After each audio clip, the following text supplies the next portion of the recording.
You're listening to the Dollop on the All Things Comedy Network. This is an American history podcast where each week I, David Anthony, read a story from American history to a thing. It's just, come on. Gareth Reynolds, man who has no idea what the topic is going to be about. I wouldn't call you a man. You're still apparently in your teen phase. Well, I got a pimple coming in on my nose, buddy. So what does that tell you? It tells me that you're doing drugs. Well, sometimes. But like bad drugs, like you're doing a lot of blow. When was the last time you did a bad drug? You haven't done a bad drug in your life. A bad drug? Yeah. I mean, I haven't done coke or anything coke-like in a long time. You're such a fucking loser. Yeah, no, I am a loser. I so probably since my 20s. I can't. Maybe I did a little bit in my 30s, but I don't remember. I don't remember a lot of stuff because of all the heroin I did. You're not cool unless you've done cocaine in your 40s. That's not cool. And called it, quote, his jam pad. Jam pad? I'm the fucking hippo guy! Dave, okay. My name's Gary. My name's Gary. Wait. Is it for fun? And this is not going to become the Tiggly podcast. Okay. This is like anarchy! On a 5-part coefficient. My rules is play! Now hit him with the puppy. You both present sick arguments. No sleep till hippo! That's like the hippo. Action part. Hi, Gary. No. Nicely done, my friend. Rhoda in the court. But I don't know that. That's not cool. By the way, anyone who's tuning in, well, first of all, we should probably address this. We're the bad boys. Mm-hmm. Now, a lot of people have been talking about how we've been calling ourselves the bad boys, and then this stuff with podcasting. the P. Diddy stuff. We're not. It's not the same kind of bad boy stuff. So we're not associated with those bad boys. Right. We're a different kind of bad boy. That's a different crew. People who come to our parties are allowed to leave, and our rooms are only audio. Yep. Recorded. No sex. We have podcast parties. Right. And bring your setup or don't. We got setups. We have mansions where you can just pod the shit out so of it. hard. I mean, so many people just pod till they can't. Yeah, pod till you can't. Pod like no one's watching. Pod like no one's listening. That's what we do here on the Dollop. And at times, it's been true. That's how the show started, really. We came out hot because I did 3 solos and people were clamoring. Oh, that's I got to remake those, don't I? I always forget. We got to release the originals. No. There's nothing entertaining about them. There is. You're not for the right reasons. What are you doing right now? I want to see the genesis. We started this show before people found the boob. When you started, it was nobody had filled the boob role. You and I discovered that I was the boob. Yeah, we did. So the boob role had not been a role in podcasting. We came up with Guy and Boob. Remember the Vern movies? Those are the Ernest movies. The fact that you remember the Ernest movies as the Vern movies, those are sounds like we might be a set of boobs. Those are that's kind of what you're like on this podcast. I have been to jail and I have gone to camp. Gareth, we can also be found on Patreon where you can get ad-free content. And then we do a lot of miscellaneous stuff. We have a whole series of van life about like a sketchy sort of hilarious thing that people love and they cry and they bond with us. And then we do a weekly sort of political, what's going on in the world talks. We got all kinds of stuff out there. We do shallops and smallops, and there's all kinds of stuff happening. And then also we got over on Apple Plus. We got reverse smallops, more UK episodes coming. And pot.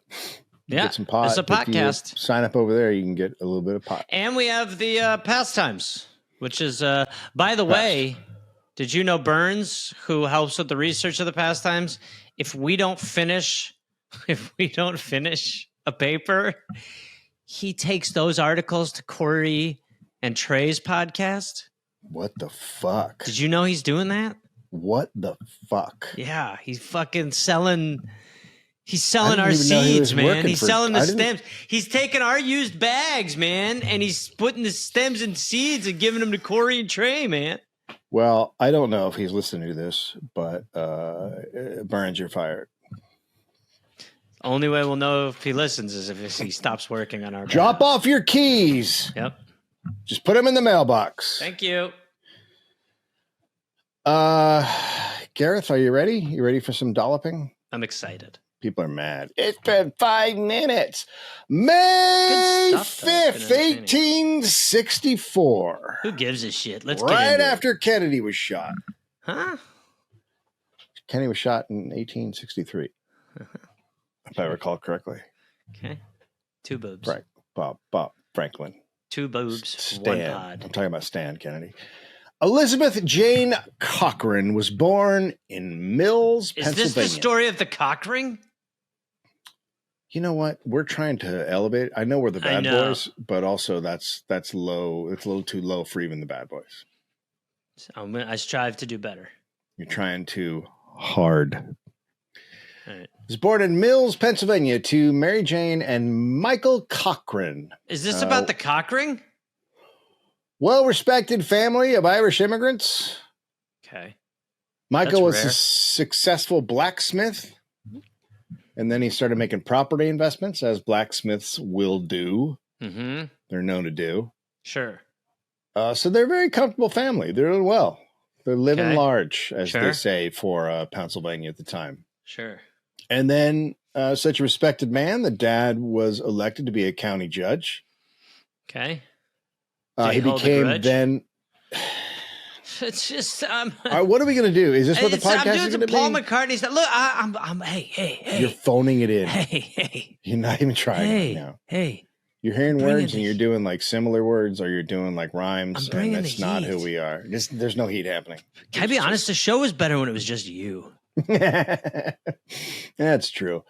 So then he became known as Judge Cochran, and he that's what he chose to be called also, even when Okay. he stopped being a judge. Okay. He had no legal training. He just judged it. I love that. Like Mhm. that's Steve Harvey style. Bring it back. I would Yeah. say a lot of the people that Trump picked didn't have any legal training. It's So just insulting. he was so liked by the town and the area that they renamed the town Cochran's Mills. Wow. That's good. Powerful. Are you going to say it? No. No? Nope. Because this would be the part where it would actually maybe make sense. No. A Cockring Mill. I think we're trying to elevate. When Elizabeth was a baby. You ever worn a Cochrane? No. Okay. I'm not going to ask you. I'm absolutely not asking you that Smart. question. Smart. Let's just keep going. She wore, or she was put in, she didn't wear them herself. She was put in. Dull brown and gray clothes are very popular at the time, right? So that's the popular wear. But her mom put her in bright pink frills. So, all right. Just let's do a heat check just because we've done this show for a while. Mm-hmm. My guess, men and probably the domino effect women are going to lose their goddamn minds over this. Because everybody's kind of wearing like dead colors, and It's then frumpy. she wears pink, and then people are going to be like, what? It's a frumpy baby time. She's the devil's whore. Well, not quite. They did, however, nickname her Pink. I know her. Yeah, this is Pink, the singer. That's awesome. So that was it. They just called her Pink from then on. She had a very good childhood. You know, she's with a rich family. She loves riding horses. She likes writing. She's a big writer. She likes boys. She would write love letters to older boys starting when she was just 4 years old. Oh my God. I'm uncomfortable. 4. 4 is very early to write letters to older boys. Yeah, that's start your little mash notes. I mean, you know it's bad if back then they were like, this is inappropriate. That's well, not she's okay. just barely ready to get married. Look, when you're 10, we could start talking about marriage. I mean, you're not wrong. Okay, so then things hit the skids, as they say in the business. When she was 6, her dad died. Okay. Had an illness, kicked it. Doesn't have a will. Forgot the will part, which is weird for a judge with no legal training. But yeah, no will. So he had 13 kids. Rat race? Yeah, rat race. We about to do rat race? Yes, this is rat race. He had 13 kids, including kids from a previous marriage. So he's got a shitload of kids and no will. So a lot of those kids are adults now with families. And one demands an inquest, and that leads to the mansion that the family lives in, the one that Pink lives in, to be auctioned off. Okay. So it's split between the huge family, which means no one really gets much money. And Pink's family goes from living a very wealthy, extravagant life to just basically the salary of like a factory worker at their time. From Pink to the Rit. It's going to feel better if you just keep moving. Hurry. Yep. Go quick. So her mom still made sure that she was educated and got to ride her horses. Now Pink is she's very scrawny, and she's got like a wild streak. She's a pistol. You call her a pistol? Sure. A minx. Please. She's really into causing trouble more than she's actually doing schoolwork. Still loves writing. She loves writing fairy tales. Okay. And her mother has 5 kids. So 5 of that 13 are the mom's. And like, that's not a lot of money, a factory salary for a family of 6. So she needs a home and she needs food, like to feed the things. So she remarries. Okay. He's drunk. Yeah, always. Why is it in this time the second husband's always an alcoholic? Always drunk, because that's the guy that's around. All the good ones have been taken. The non-drunks have been taken. And they're the just first desperate. One. They're like, it's Radio Flyer. What's Radio Flyer? Exactly. It's Radio Flyer. What's Radio Flyer? Don't. Movie. Oh, a movie. I haven't seen Radio it. Flyer. Is that yeah, second guy's Cuba a shitbag. Jr.? What the fuck? Get out. You're thinking of radio. Radio. First of all, we're not going to talk about radio, okay? Why? Because why is it awkward? Well, because in the end, it was. There had to be a couple people on set during the filming of Radio who were like, "Hey, what are we doing? Real bad, right? Like, what's he doing? Come on, hey, it's not good." Like, there's a world where this story could be told. This is the wrong way to do it. Not out of Cuba Gooding Jr. It's that's not for him. Sure. No. Dude, the director keeps going, go for it. It's bad. Man. It's. I know that some people think they're good actors, but if you're not a good actor, your agent has to step in and go, no, don't, no. You have to, if your client gets involved in that movie, like day one on set, you gotta be like, all right, gotta check.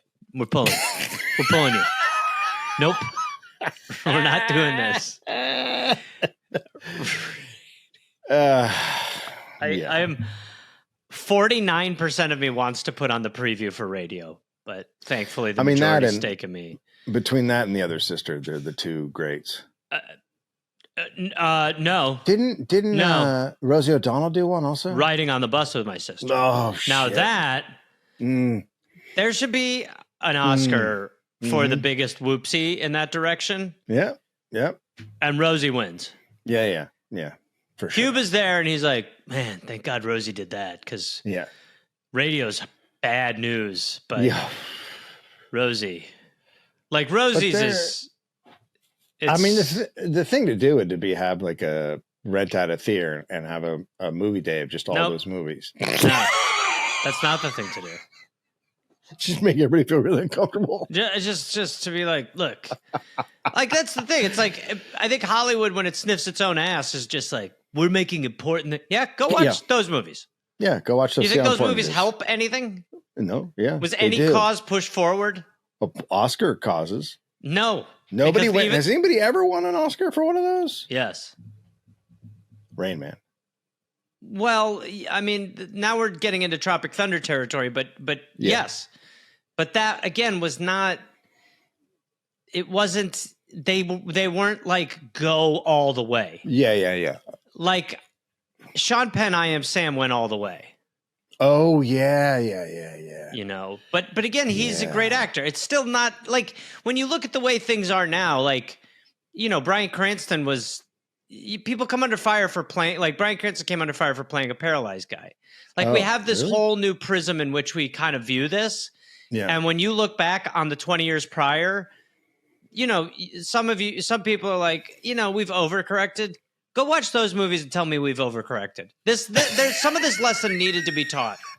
Some of this lesson, there needed to be a reckoning. These people were getting away with performances that were really, really upsetting and distressing. 100%. And they were not doing it ever because they were like, this is an important story. They were doing it because they were like, nobody can tell me this is bad.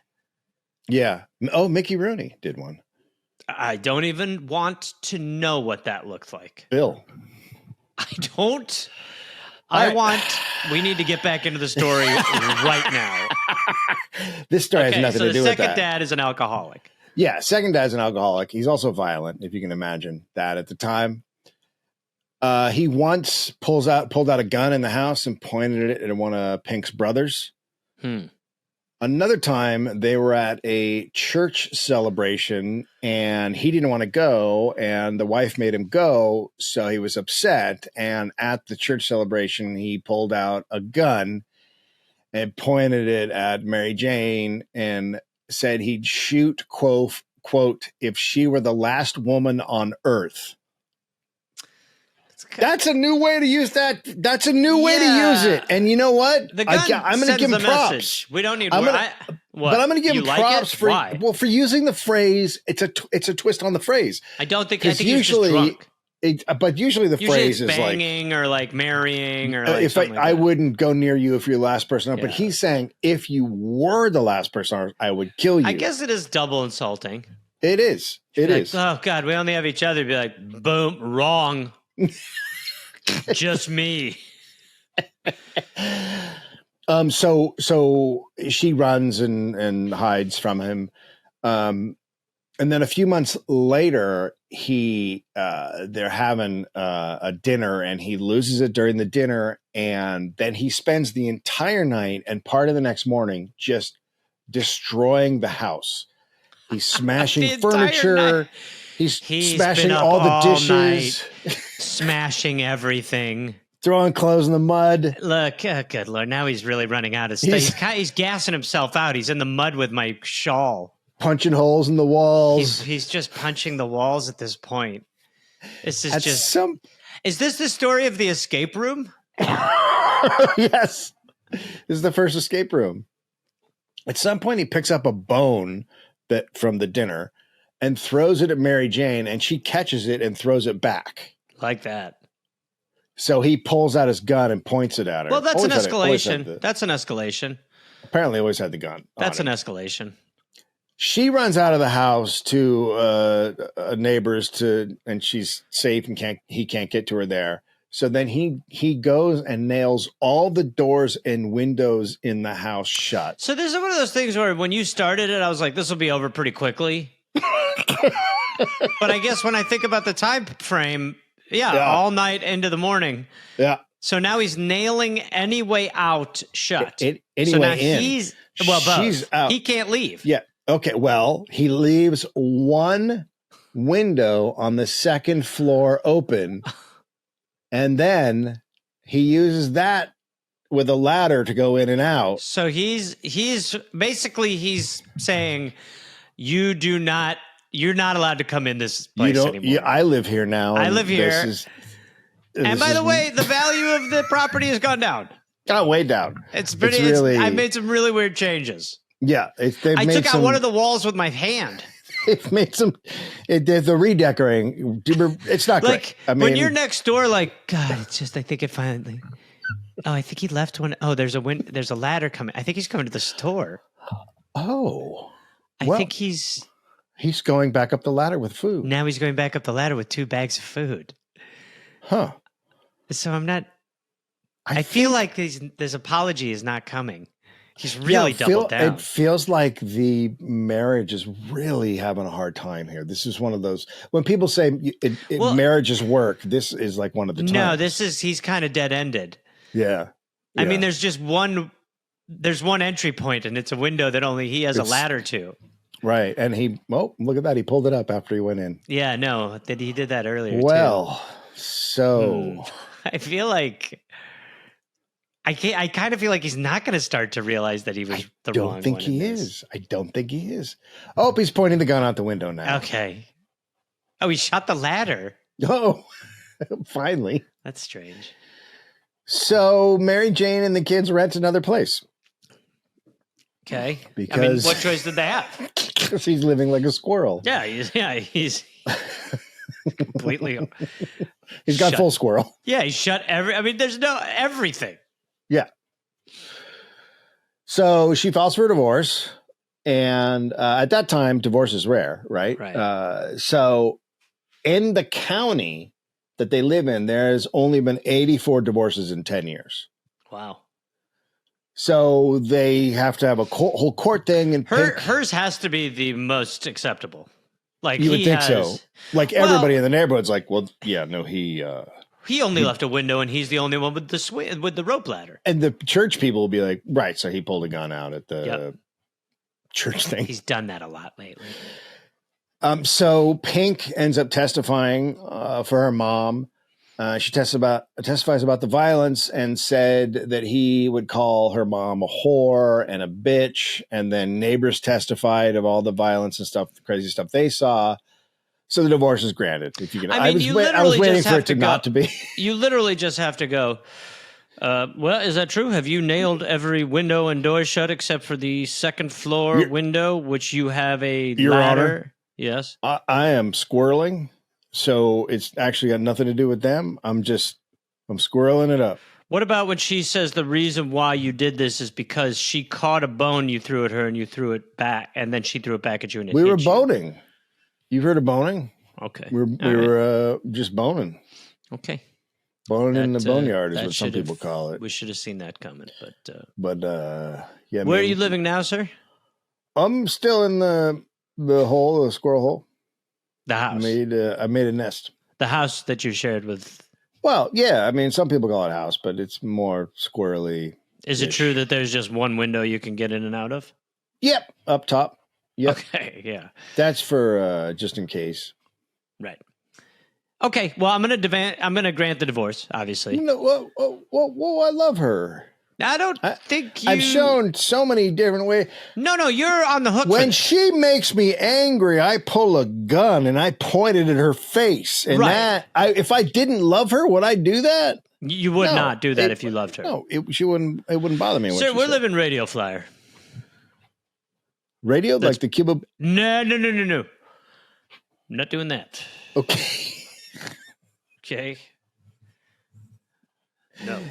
So Pink, after watching this, and she's like a teen now, she's like, I have to make my own money and I'll take care of me and my mom, but no one's gonna, I'm not gonna rely on anybody. I'm gonna take care of myself.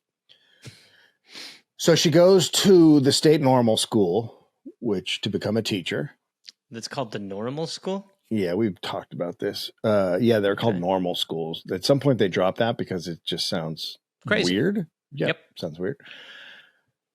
Unfortunately, after a year, she's out of money and she has to quit school. Okay. So I don't know why, but she changed her name when she was at school to Cochran with an E on the end. And then the whole family does it. Okay. And they lie about why she left school. I guess they're ashamed that she couldn't afford it. Okay. Sure. They said she had a illness. So then they moved to Pittsburgh. This is a very strange part of the story. It's like they're on the run for no reason. Yeah. Her brother has a business there, so they go there, and she's 16. And so if you're 16 and you're a lady at this time, you are expected to start thinking about marriage, right? You're focusing on the marriage situation, learning how to do the stuff around the house, and learning how to enjoy your little box. Well, I was going to say make a baby, but kind of the same. So she's not really into that. She keeps trying to find a job. Maybe because I was just talking to my the mother marriages about, she's seen haven't been great. I was talking to my mother about this earlier. Like when my parents got together, it was like this was it. It was like you just were like, oh, okay, this will be the one forever because it's time. That was how it worked. You're like, I got to. Well, we got to go soon. Yeah, and then you're like. 10 years later, you're like, I hate this person. Yeah, this is terrible. What He's a bad monster. Call. Yeah. So she's looking for a job, but she can't find one because she's a 16-year-old. No one hires women anyway, right? So Pittsburgh has a ton of newspapers. She loves writing. She also loves reading the papers. And the Dispatch has a column by a female writer, Elizabeth Wilkinson Wade, and she writes about advancing the role of women in society. But the paper also has an anti-feminist writer named Erasmus Wilson, and he is the city's favorite columnist and has been for decades. People love Erasmus. They love his hot takes on the ladies. Oh, man.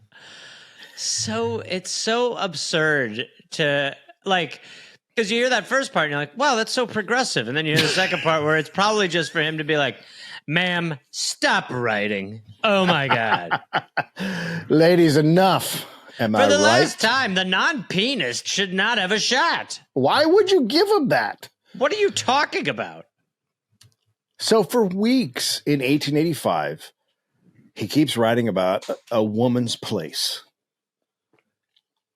He attacked the unhappy... So funny that what basically got her here was a guy who kept pulling a gun on her mother, who eventually nailed himself into a house alone where he only had a rope ladder to get in and out of. And they're like, man, women are nuts. Don't give them an inch. Yeah, that's pretty much it. So... This writer gets on tear in 1885 and he writes about a woman's place and he attacks unhappy, quote, restless, dissatisfied females who tried to have a life outside of the home. So looking for jobs and whatnot and not just sitting in the house. Excitement, fun. And he tells them, he says, you should just be a happy wife and, quote, make home a little paradise. Herself playing the part of an angel. It's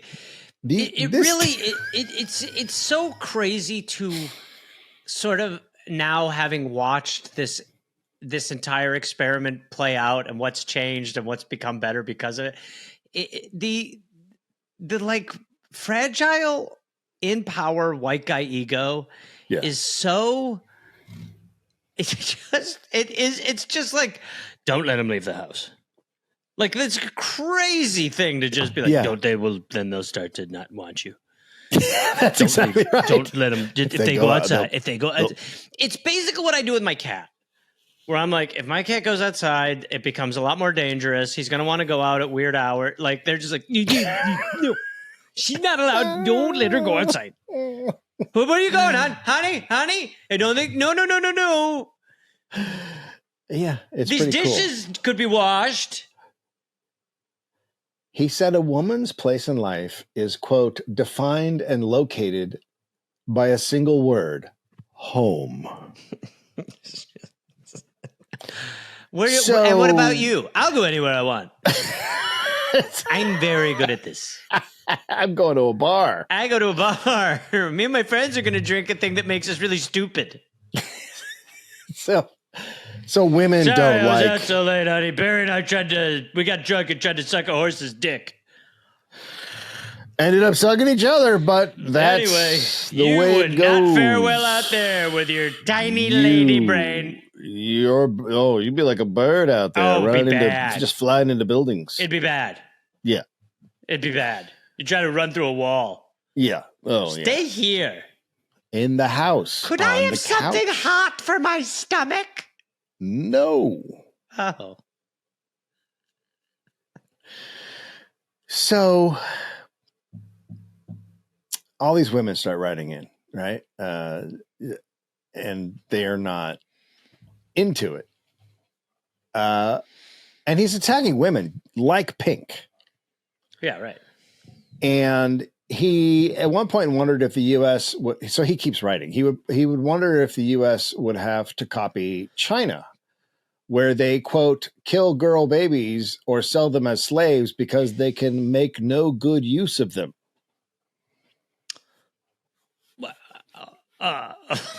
He's just pontificating. He's thinking. He's just putting, these are ideas we're putting out in the marketplace. Calm down, women. Someone has to ask these tough questions. Should we be killing more girl babies? Pretty straightforward. As her ex-stepdad drinks milk in the second floor of a house that he's nailed himself into. But doesn't this seem so like a guy who's just posting shit on Twitter to get reactions? Totally. It's trolling. He's just completely trolling everybody. Completely. So, like I said, more women are writing in. And then he called women who wanted a life outside the home monstrosities and disgusting. So now Pink's had it. And she writes a letter. And she uses the pseudonym Lonely Orphan Girl. That's how she signs it. Okay. Log. So the Dispatch's editor reads it and he's like, wow, she can write. There's a ton of grammatical errors, but like the content, he's like, this is good. So in the next edition of the paper, he asks her to get in touch. They don't print the letter. They just say, hey, Lonely Orphan Girl, please get in touch with us. Trap. So the next day, 20-year-old Pink shows up. And Wilson, who wrote all the stuff, is much nicer in person, obviously, because he's trolling. Uh-huh. And he asks her, he goes, can you write a piece like on the ladies, like how the ladies think and what's going on with the ladies? Her first article was called The Girl Puzzle. It's a good title. And it discussed the hardships unmarried women face and widows, right? So these women who have to work. Yeah. The women who have to go. All the women you're attacking are women who literally would just die if they don't have fucking jobs. Interesting. And about women who went hungry so the kids would get fed. Like they were starving themselves because they could only afford to feed the kids. Working in a factory with nothing to show for it. And she asked the wealthy to actually see these people and wondered why society couldn't offer upwardly mobile jobs to these women. And people like the story. People like the article. They're like, wow, well, this is kind of refreshing and not. What man wrote this? So the response is so positive that the Dispatch offers her $5 a week to write. In the movie version of this, it's like showing all the characters we've met so far. And one of them is her ex-stepdad, who's just sitting in the second story of the house, just smelly, bearded, just like eating orange slices, reading it like, Lonely Orphan Girl's pretty good at this. Yeah. Yeah, absolutely. So she writes, and she first writes about factory girls who work in factories. They're called factory girls, women, but here they're called girls. And she interviews some. And so wealthy readers start to learn about these girls and what their life is like. And one thing they learn about that's a big deal is, quote, catching MASH. Mm-hmm. Yep. Mm-hmm. Sure.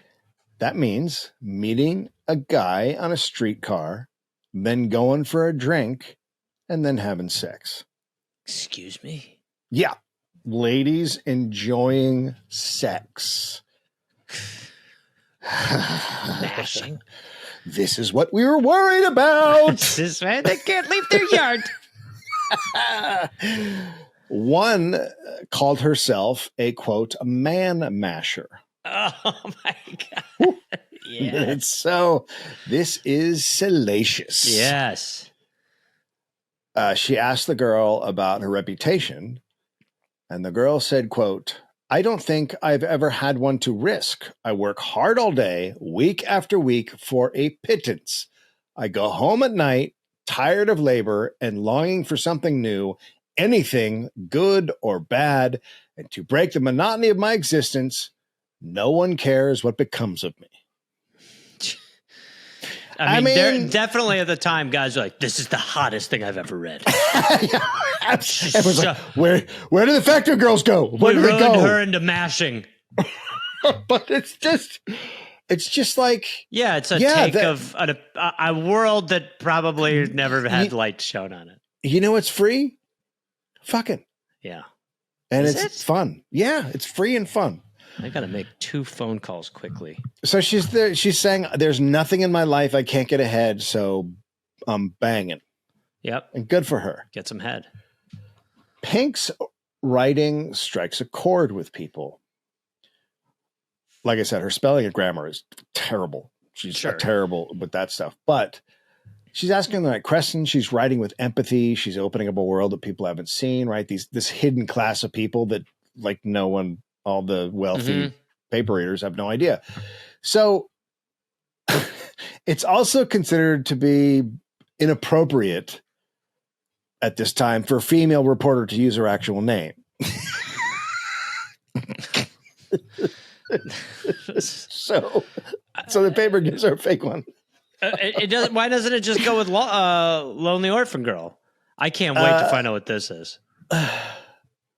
The Dispatch editor chooses it, and it's currently, at the time, it's the name of a character in a very popular song, and he picks Nellie Bly. Nellie Bly? Yep. Last name is horrible.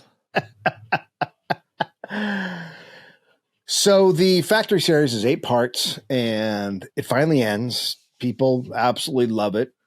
And then after that's over, they give her more fitting woman assignments, something that's more proper for a woman. Sure. Like fashion and gardening. Right. Great. So she just blows the lid off this kind of underculture. Yes. And to reward her, they're like, now you'll write about flowers. And dresses. And things that pretty girls like. So bubbles and unicorns, nails and eyelashes, all the big things the women think about. She just starts begging for a column. She's like, please, just let me write about some actual stuff. And she keeps... I can't, for your own health. My God. If I give you a goddamn column, do you know what's going to happen? Your boobs are going to go into your chest and your vagina's going to seal up. You'll become you will not be a woman anymore. Look. Shh. Stop talking. The men of this time know more than you'll ever know. And I know that's hard for your little brain to understand. But you have a baby head with a baby brain inside of it. You're little in your head. Your head is tiny and your brain is little. And what I'm trying to tell you is, for your own good, if you start doing more stuff like that, your brain's going to pop. Your little head's going to pop. Because this is for your own good. Now, maybe in the future we could try to do another like multi-part series or something like that. The successful one that I did? Yes. Because Wildly successful? Yes. Increased readership? Yes. But if I keep letting you do that, you understand you need a break. It's like someone just ran a sprint. Now you got to go walk for a little bit. Why don't you need a break? Because I'm a man, and God made me with a big man head and big man heart and big man stuff. And look all over. See all the men? See all the men of industry? Those are men doing that stuff. Why aren't women doing that? Because you don't hire us. Because your heads would pop. your little baby heads would pop. Now, trust me. Now, do me a favor. Go get a dress that's a little bit shorter. Come back tomorrow and you'll write about daisies. Do you understand? Mm-hmm. All right. Come here. Come here. Give me a kiss on the forehead. Let me kiss your forehead. Come on. That's what we're allowed to do.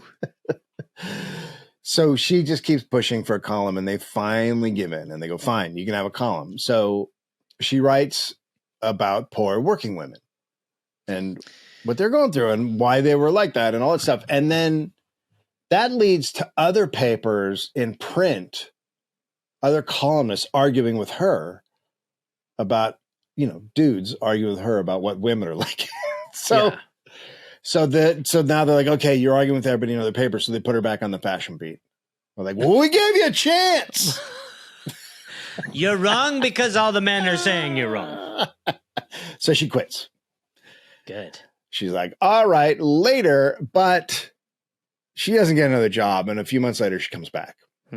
But now she's saying, I'm an international reporter. And she wants to go for her first international job. She wants to go to Mexico and just write about Mexico. And they're like, well, you can't go alone. You're a woman. So she ends up taking her mom as her chaperone. Hold on. That's another woman. She tricked us. That's double woman. Damn it. She double woman. It's worse. She gets there and finds out there's a bunch of other female reporters there, but they're all they're looking for fame, and she's looking for stories. So she goes off the beaten path to find stories of places no one goes, talks to people that no one talks to. But at the same time, she's doing that stuff. She is censored by the ruling party. Mm-hmm. And she's trying to dispel stereotypes about Mexicans and that they're not lazy, the classic stereotypes. Good, that's gone. She says they're honest, they're hardworking, they're kind. And she's there for 5 months. She just keeps writing stories like this about Mexicans and Mexican artists and all this different stuff. But then she writes an article about an editor who was arrested for criticizing the regime, and then she has to flee. So she gets out of there, and once she gets back in Pittsburgh, she flips the script and says Mexicans are uncivilized and cruel, and not kind of just starts talking shit about them. So readers love the articles. And yeah. So the reader's like, I'll tell you what, once this woman found her racist writing, I really, okay, she is good. She's right.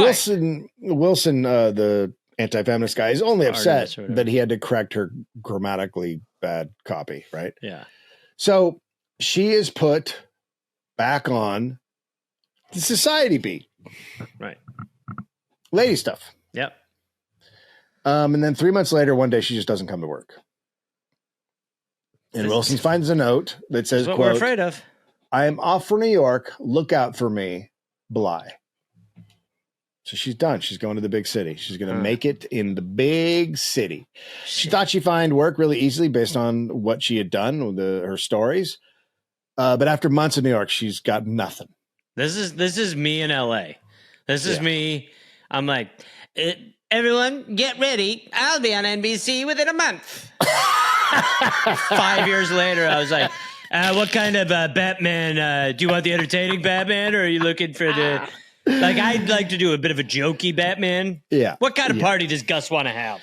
I think that's a pretty common story of people coming out to LA. So women only make up 2% of the profession. So she goes and pitches a story to the Dispatch in which she would go to editors in New York and interview them about women reporters. And they're like, okay, well, that sounds interesting. And all these guys say they have no problem with women, but they're not as accurate as men. Look, the brain of a woman is the size of a squirrel. Oh. Now, we have medical evidence to back this up. So, this is not one of those. I want women to succeed. I'm both Yeah. feminist. Oh, yeah. I No, love I a can good tell. mash. Yeah, I right. love a good Wait. mash. I love a mash. Okay. I like mashing from behind because I could picture I'm myself. actually not interested in the but- job. So No. the problem is that we all want women involved. Mm-hmm. They're just going to die from doing this. Do you know what I'm saying? No, it makes sense. What does a squirrel store? What's the answer? Nuts. What do men have? Nuts. So, do you see how simple this actually is? No. Of course you don't. You have a squirrel head and a brain of a squirrel inside of the squirrel head. The Herald's editor said it would be ungentlemanly to give women hard-hitting stories about scandal or crime. Crazy. I can't. It would be rude. The World editor, Colonel Cockrell, said men were better at reporting and women should just get married. Look, let's be honest. So the story causes a bit of a stir. It's published in the Dispatch and then it's republished in a trade paper. And so Nellie now goes back to Cockrell at the World and she says, I would like a job. And she pitches posing as a European immigrant and entering America as an immigrant. That's a great way. That's a great story. It is a great story, but he is like, that is not appropriate for a woman reporter. Instead, you should get yourself committed to the notorious women's lunatic asylum on Blackwell's Island. All right. Do you understand? Much more. There's much greater risk of just I'm worried being about your abused. safety getting off that boat. Why don't you go where they electrocute you? So there's a lot of alleged abuses and deaths there. Papers had written of the brutality. One woman had apparently given birth while in a straitjacket. Oh, my God. Isn't that terrible? That's crazy. Ah. It was, it's a very dangerous assignment, and she's not going to be an official employee. She's freelance. It sounds like they're just trying to get her there. Yeah, it's like not they're great. just trying to, there you go. Stay in that room. Yeah, get in the crazy. Now we don't have to worry get about in her the anymore. get in the crazy house. Yeah, Look at that'll be that. fine. She went right to the crazy house. You see, the problem is she tried to do too much. Women have the brain the size of a thimble. We just proved it. Very small. So she takes the gig and she asks Cockrell, she's like, well, how will I get out? And he says, quote, I don't know yet. Only get in. I don't know, but just get in there and then we'll write the story. I'm the brains of the operation, so I got this. We got this. He tells her to use the name Nellie Brown and to stop smiling so much. Okay, your character doesn't smile as much. Trust me. I know what I'm doing. She goes to the DA and makes him promise he won't prosecute her. And he's like, you shouldn't do this. It's really dangerous. But she does it. And she checks into a boarding house for women and acts insane. She keeps calling all the other boarders insane, and she refuses to sleep. And she's just scaring the other women. She stays up all night, just making crazy faces in the mirror. And finally, the cops are called and they come and arrest her. And she's brought before a judge. And in court, the judge is like, do you have any family or contacts or anybody we can contact? And she just laughs at him. And he then decides, well, she's clearly been drugged and kidnapped. What else? What else could be going on here? And also she has a very weird accent. So he asked if she's Cuban and she said, si, senor. I see. Now the judge wants to help this young lass. Uh-oh. Because, quote, she looks like my sister who is dead. Your Honor, permission to remind you what the standard is. I only help the ones that look like my dead sister. As a matter of fact, I believe this one to be my dead sister. Poor Bernice. Bernice. So he reaches out to reporters and he tells them to get her name out there, hoping someone will recognize her and come forward, like put her description out and all that. Is the plan going wrong? Yep. She just is supposed to go into the. It's not going on, but she's trying to get into the place. Instead, reporters turn her story into this crazy mystery. The Sun wrote, quote, "Who is the insane girl?" The Times called her a mysterious whale. Waif, sorry. Whale. Waif. She's a big whale. No family comes forward, obviously, because there is no family. She doesn't exist. So he finally sends her to the Bellevue Insane Asylum. Okay. And she tells doctors she sees faces in walls and she hears voices.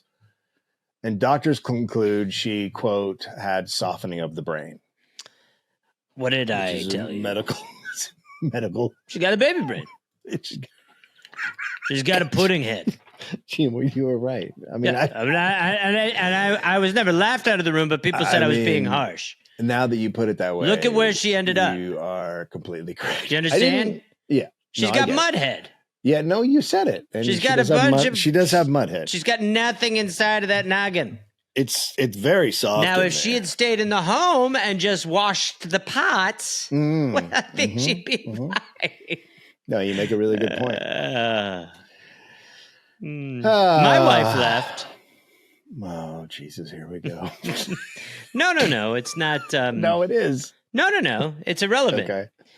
But she left. What? She left me. Mm-hmm.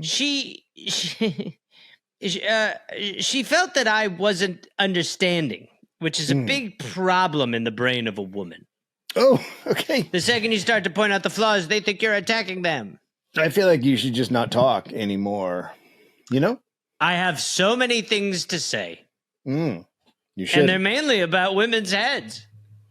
Okay, I'm going to move on. So they also said she was undoubtedly insane and positively demented. So she's admitted. Mm-hmm.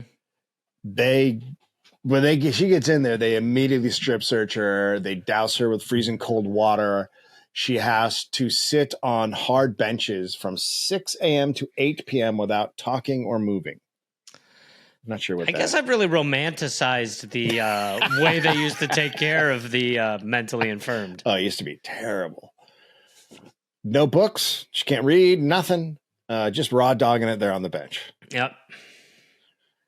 They're given very little food, and the food that they're given is spoiled and it has bugs in it, while the staff are munching on fresh fruits and treats.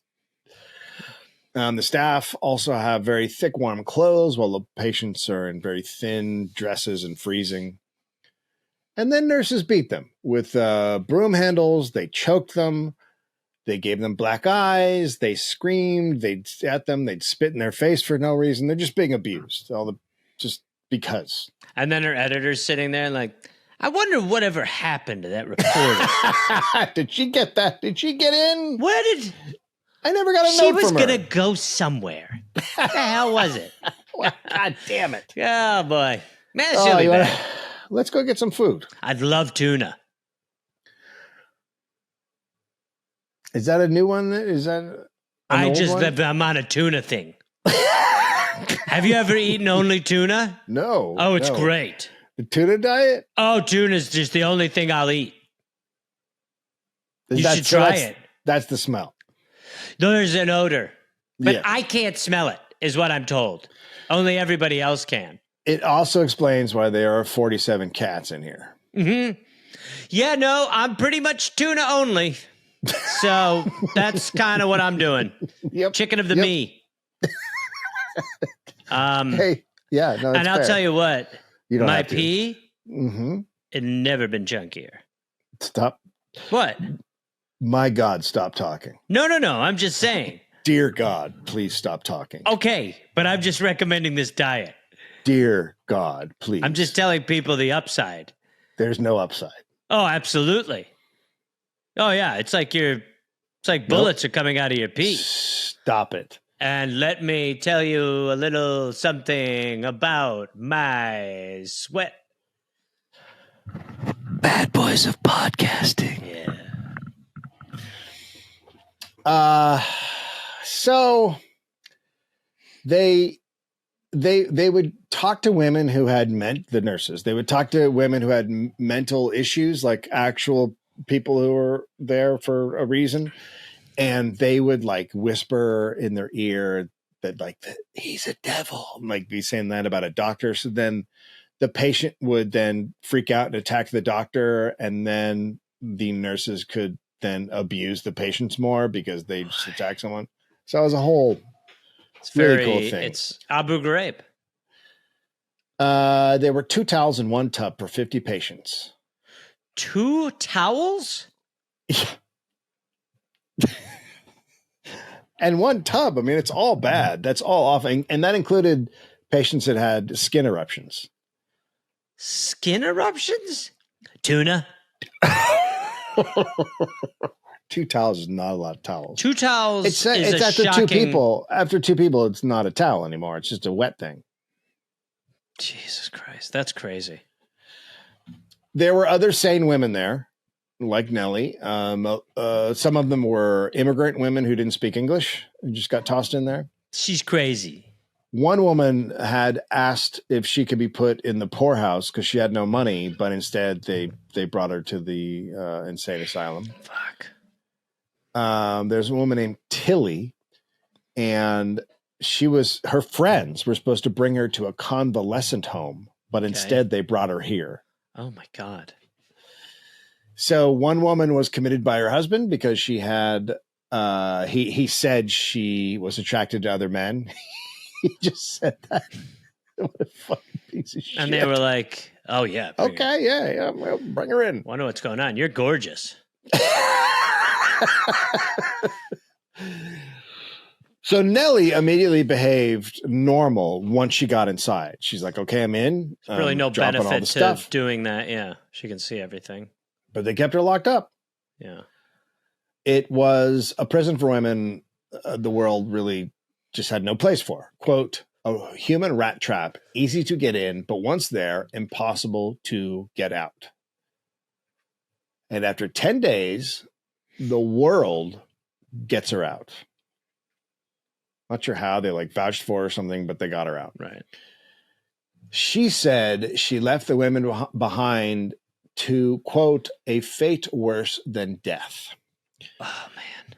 So she writes a 2-part expose, Behind Asylum Bars. This is very famous, big like undercover reporting, big deal, even today. And it's printed on... Oh, yeah, I know it. Yeah, sure. It's printed on October 9th, 1887. It's shared across the nation. Like everybody's reading this thing. It was then also sold as a book, 10 Days in a Madhouse. And people love her style of writing. It's engaging. It's detailed without being overdone. It's very empathetic. And she gets what she wanted most, a job in the world's newsroom. Mm-hmm. And she then testifies in front of a grand jury about what happened in the asylum. And the world wrote of itself an article titled "The World, Their Savior." This is the world, paper. Huh? This is Pulitzer's paper, by the way. The world is congratulating itself for saving it's the so people. ahead of its time. It's like those MSNBC commercials when they're just like, "This is who we are." You're like, so, or like, it always cracks me up when CNN will be like, show a report and be like, Chet Michaels, Beirut, and it's like CNN. You're like, so a guy went somewhere? Pretty cool, huh? Yeah. So that's what we're doing. That's what we're doing. That guy went there. We paid for it. Yeah, we did it. So we're badass. Hmm? The paper said the story brought in $1 million in aid. Damn. Well, an asylum tour was given to city commissioners and also Nellie. So the city knew it wasn't great there, and so they had given some funding to but not much. And then So they give this tour, and Nellie said, now it's looking great. The worst violations are gone. They clearly had just cleaned the place up with a visit. Of course they did. Yeah. But Tilly was she's been in there for weeks. She went in totally sane. Now she's nuts. Like the place has made her, it's just constant abuse. It's made her, insane, as she said. And so her reporting massively increases funding for the asylum, and it also popularizes this new type of journalist, female journalist, the quote stunt girl reporter. Huh. So now papers start hiring women. We got to get one of them Blys. The woman has a very large brain when it comes to breaking news. So they did undercover work. Also, they would go undercover and stories for adoption agencies and as beggars and as chorus girls. One pretended to be pregnant and tried to get an illegal abortion. So they're obviously she couldn't because there's not a baby. I don't know how to. You see the problem there, right? I don't There's know not how actually to tell you this, but you're not pregnant. Can you imagine if that story broke today? It would be like Josh Hawley would just be like, got women showing up to have abortions and they're not even pregnant. That would be quite crazy. So the world hired more women, but not. So Pulitzer is the guy who owns the world. Mm-hmm. And he hired more women because he thought she needed competition, because he thought jealousy and people trying to one up each other would create better stories. What, no, just because it's women? I know the women will battle it out. I think that was everybody, but right, okay. But Pulitzer was like, let them fight. What a crazy way to run a newsroom. Yeah. So Nellie did more undercover stories. She exposed political corruption.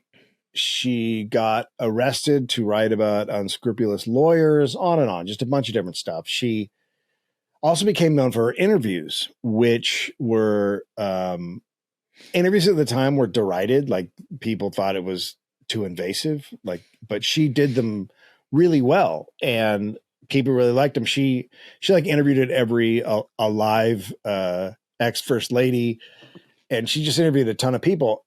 She was the biggest interviewer, and a colleague said she wasn't very smart, but she had, quote, a warm and sensitive heart.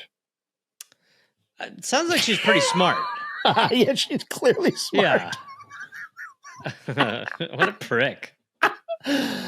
Basically, he was saying this is a weird thing. It's a female perspective. That's what you're getting. You're getting a female perspective. A woman, how do you put it? Cares? Has it? It's hard to. I don't know. You see, the man's brain is unable to process the fact that emotions are important to beings, and that we all have those, but because they have tiny little squirrel heads, they're unable to allow emotion to be part of that thinking. They have a brain. They just use a small little part of it.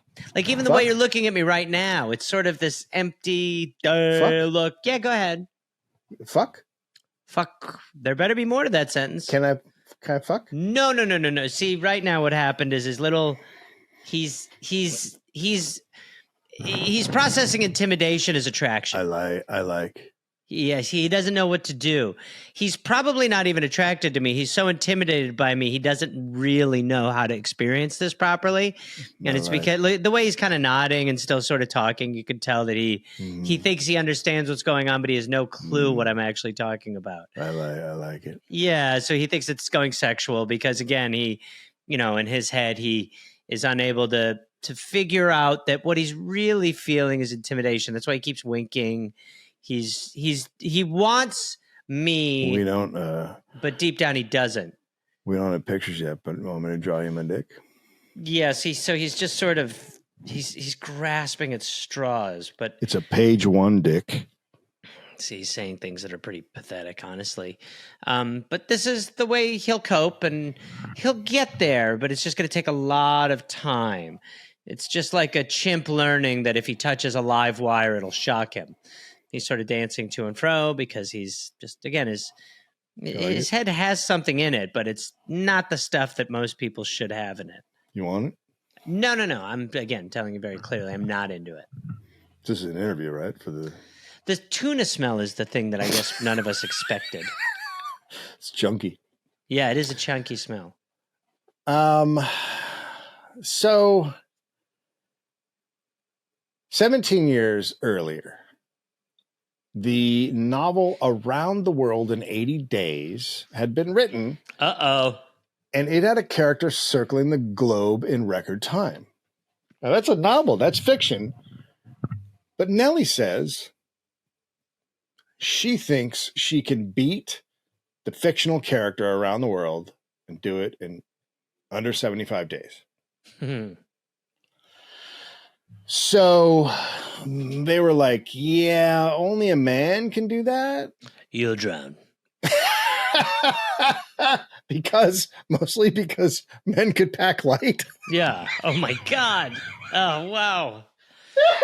You simply need too much stuff. You understand. And so Nellie got very angry and said, quote, very well, start the man and I'll start the same day for some other newspaper and beat him. All right. Enough. So the editor let her take on the assignment without a chaperone. And at 25 years old, Nellie Bly left on a ship from Hoboken on November 4th, 1889. And we will cover that in part 2. Holy shit. Wow. How well known is she? I've never heard She's of her. pretty well known. I mean, I know who she is. Most people know her as the reporter who went undercover in the asylum. That's Right. what she's really known for. A lot of this other stuff I didn't know. But yeah. Good Lord. I got to pull up the sources. Are you like mansplaining? sources, right? I'm mansplaining to you because you are gross. No, I'm the man. I wouldn't really call you the man. I'm the best. Sources: Nellie Bly, Daredevil reporter, feminist by Brooke Kroger. Nellie Bly, Around the World in, I don't want to say that one. Sure. And then Sensational, The Hidden Story of America's Stunt Girl Reporters by Kim Todd. And research was done by Brittany Cohen Brown, who has done research before us before. It's really good at it. There you go. Sounds like a woman. Yeah, everyone's uncomfortable. I'll stop the bit. Wow. Yeah. All right. Great. Yeah. Part 2. More next week. All right. Love you guys.